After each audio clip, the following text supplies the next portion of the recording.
Subscribe کیجئے ہمارے channel شاہد رجا اشرفی آفیشیل کو اور بیل آئیکن کو پریس کیجئے جس سے آپ کو نئے نئے ویڈیو کی نوٹیفیکیشن ملتی رہے۔ تو ناظرین، آج کا بیان حضرت سید امین القادری کا بیان رہے گا۔ سورہ فاتحہ کی بے شمار فضیلت اور بہت بڑی فضیلت ہے، تو چلیے بیان شروع کرتے ہیں۔ پورا بیان ان زبانوں سے جو زبان غیبت سے بچتی ہے، جو زبان چگلی سے بچتی ہے، جو زبان گالی سے بچتی ہے، جو زبان حرام کھانے سے بچتی ہے۔ آپ کو کوئی ضروری نہیں ہے کہ مولانا صاحب پڑھیں گے تو ہی قرآن اثر کرے گا، قاری صاحب پڑھیں گے تو ہی قرآن اثر کرے گا، سید صاحب پڑھیں گے تو ہی قرآن اثر کرے گا۔ نہیں، قرآن سب کی کتاب ہے۔ وَنُنَزِّلُ مِنَ الْقُرْآنِ مَا هُوَ شِفَاءٌ وَرَحْمَةٌ لِّلْمُؤْمِنِينَ کہ قرآن مومنوں کے لیے شفا ہے، مومنوں کے لیے رحمت ہے۔ قرآن میں اللہ نے شفا رکھا ہے، رحمت ہے۔ یہ بس کوئی مومن بن جائے۔ اور مومن کون ہے؟ دیکھو آگئی بات، کس کے لیے قرآن رحمت ہے؟ وَرَحْمَةٌ لِّلْمُؤْمِنِينَ، قرآن مومنوں کے لیے رحمت ہے۔ مومن کون ہے؟ اللہ کے رسول علیہ السلام فرماتے ہیں جس کی زبان سے اور جس کے ہاتھ سے دوسرے لوگ محفوظ رہے وہ ہے مسلم۔ جس کی زبان سے اور جس کے ہاتھ سے اور لوگ محفوظ رہے وہ کون ہے؟ اس سے بڑا مرتبہ ہے مومن۔ مومن کون ہے؟ جو اپنے ہاتھ اور زبان سے کسی کو تکلیف نہ پہنچائے وہ کون ہے؟ مسلم۔ اور مومن وہ ہے جو ستانے والوں کو بھی دعا دے، جو ظلم کرنے والوں کو بھی معاف کر دے، وہ ہے مومن۔ قرآن رحمت ہے ان کے لیے، اور وہ پڑھ دے تو شفا ہو جائے۔ ایک شخص کو کسی کو بچھو نے کاٹ لیا تھا، صحابہ کرام جا رہے تھے، کہا بچھو نے کاٹ لیا، انہوں نے سورہ فاتحہ پڑھ کے دم کر دیا، شفا ہو گئی۔ سورہ فاتحہ سے بڑی کوئی سورت ہے؟ سورۃ الشفا ہے، سورۃ الدعا ہے، سب مسانی ہے، ام الکتاب ہے، فاتحۃ الکتاب ہے۔ کتنے نام ہے اس کے،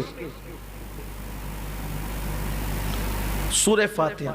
لیکن ہمارا حال تو یہ ہے کہ جو آسان ہے اس پہ ہماری توجہ ہی نہیں ہے۔ آقا فرماتے ہیں اگر اللہ امت محمدیہ کو ہلاک کرنا چاہتا تو نہ کبھی فاتحہ دیتا نہ کبھی ماہ رمضان دیتا۔ کیا؟ میں اپنے ذوق کے مطابق کہہ رہا ہوں، اگر ہلاک کرنا چاہتا تو اللہ اس قوم کو کبھی فاتحہ سے مراد سورت فاتحہ کبھی نہ دیتا۔ پتا چلا جہاں فاتحہ ہوگی وہاں کبھی ہلاکت نہیں ہوگی۔ اور 1857 کے بعد والے پورے قرآن میں کسی سے نہیں چڑھتے، وہ فاتحہ سے ہی چڑھتے ہیں۔ الفاتحہ کہو تو تکلیف، فاتحہ پڑھو تو تکلیف، قبر پہ الفاتحہ تو تکلیف، اذان سے پہلے الفاتحہ تو تکلیف، نماز کے بعد الفاتحہ تو تکلیف۔ اور حضور فرما رہے ہیں کہ اگر اللہ اسے ہلاک کرنا چاہتا فاتحہ اس قوم کو نہ دیتا۔ تو فاتحہ کیا ہے؟ مفتاح الکتاب ہے یہ فاتحہ، سورۃ الفاتحہ۔ ہم بھی پڑھتے ہیں تو پھر یہ الفاتحہ سے جھگڑا کیوں کرتے ہو؟ اور یہ سورہ فاتحہ کی شان ہے، سورہ فاتحہ کی شان ہے کہ سورہ فاتحہ کو جب جس نیت سے پڑھو اللہ اس مقصد کو فوراً پورا فرما دیتا۔ اگر کوئی بہت زیادہ ڈنگ ڈانگ کرتا ہے اس کا چہرہ دیکھ کر کے اس نیت سے سورہ فاتحہ پڑھ لو کہ یہ نرم ہو جائے، وہ نرم ہو جائے گا، یہ مسخر ہو جائے۔ یہ بات ہے، سورہ فاتحہ کو سمجھا کیا ہے؟ بیماریاں بھی اس سے جاتی ہیں، بلائیں بھی اس سے جاتی ہیں۔ بارش نہیں ہو رہی ہو سورہ فاتحہ لکھ کر اس کا ایک طریقہ ہے، وہ عمل کرو، بارش ہوتی ہے۔ سورہ فاتحہ کی بڑی برکت، اور اسی لیے تو پورا قرآن نازل ہوا، شیطان نہیں رویا۔ پورا قرآن نازل ہوا، شیطان نہیں رویا، قل هو اللہ ہی نہیں رویا، اقرا ہی نہیں رویا، بقرہ ہی نہیں رویا، سورہ طارق ہی نہیں رویا، سورہ یوسف ہی نہیں رویا وہ۔ لیکن جب فاتحہ آئی تو رویا، دو مقام پہ بہت رویا، زبردست رویا۔ کب رویا؟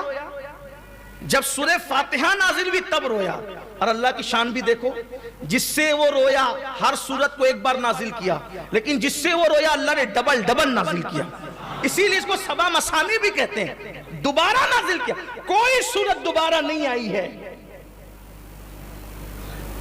کوئی صورت دوبارہ نہیں آئی ہے. ہر صورت کے متعلق اختلاف ہے لیکن پوری امت کا اجماع ہے کہ سورۃ الفاتحہ مکمل طور پہ 2 مرتبہ نازل ہوئی، اسی لیے اس کا نام سبع مثانی ہے. تو اللہ کو شیطان کا رونا کتنا پسند ہے کہ ایک بار نازل ہوئی تو رویا، ایک بار نازل ہوئی تو رویا، اللہ نے دوبارہ پھر نازل، تجھے رلاؤں گا. اور اسی لیے اس کا رونا اللہ کو کتنا پسند ہے کہ کوئی سورت اتنی نہیں پڑھوائی جتنی فاتحہ پڑھوائی. روتا جا روتا جا، کوئی سورت اتنی نہیں پڑھی جاتی جتنی سورہ فاتحہ پڑھی جاتی ہے. دیکھا نماز، فرمایا سورہ فاتحہ کے بغیر نماز نہیں. حضور نے فرمایا سورہ فاتحہ، ہر نماز میں سورہ فاتحہ. اور اچھا اللہ نے کنڈیشن رکھی، پہلے فاتحہ پڑھو پھر اپنی مرضی سے کچھ بھی پڑھو. پہلے سورہ فاتحہ پڑھو پھر اپنی مرضی سے کچھ بھی پڑھو، ہر رکعت میں سورہ فاتحہ. اب میں کہتا ہوں اس پر کیا جادو ہوگا جو 5 وقت کی نماز پڑھنے کے لیے مسجد میں آئے؟ کم سے کم 40 مرتبہ سورہ فاتحہ روز پڑھے گا، ہر رکعت میں سورہ فاتحہ. اور سنیوں کی مسجد میں آئے تو اور بڑھ جائے گا، اس لیے کہ ہمارے ہر نماز میں الفاتحہ بھی ہے. اور ہم یہ سورہ، اچھا جب الفاتحہ ہم کہتے ہیں نا، کچھ لوگ کہتے ہیں اللہ یہ دے دیا، اللہ یہ دے دیا، اللہ یہ دے دیا، 3 جملے کہتے ہیں. امام صاحب کہتے ہیں ان اللہ و ملائکتہ یصلون علی النبی. یار پورا مانگ بھی نہیں سکا، مولانا نے کہہ دیا بھئی آدھا گھنٹہ تو آپ کو نہیں دے سکتے تھے نا کہ اوروں کا بھی خیال ہے. تو اب کیا کریں، سب مانگ بھی لوں شارٹ ٹائم میں. تو الفاتحہ اسی لیے تو کہا کہ فاتحہ پڑھ، سورہ فاتحہ پڑھ، جس نیت سے پڑھے گا وہ سب کچھ تجھے مل جائے گا. بلکہ حدیث پاک میں آتا ہے جو فاتحہ پڑھے، جس کے پاس ٹائم شارٹ ہو، وقت کم ہو، اور وہ سورہ فاتحہ اس نیت سے پڑھے، جو مانگے گا وہ بھی ملے گا، جو نہیں مانگے گا وہ بھی عطا کیا جائے گا. سورہ فاتحہ. اور بہت رویا شیطان جب سورہ فاتحہ آئی تو. اور دوسری مرتبہ کب بہت رویا؟ جب حضور کی میلاد ہوئی تو پتا چلا اس کو چڑ ہے میلاد سے اور فاتحہ سے،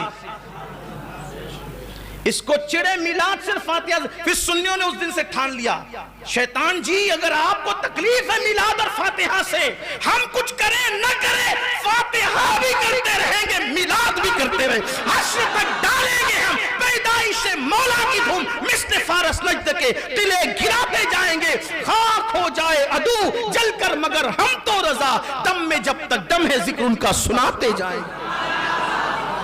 فاتحہ پڑھتے رہو، جادو سے بچتے رہو. ویڈیو اچھی لگے تو ہمارے ویڈیو کو لائک کریں اور ہمارے چینل کو سبسکرائب کریں. شکریہ.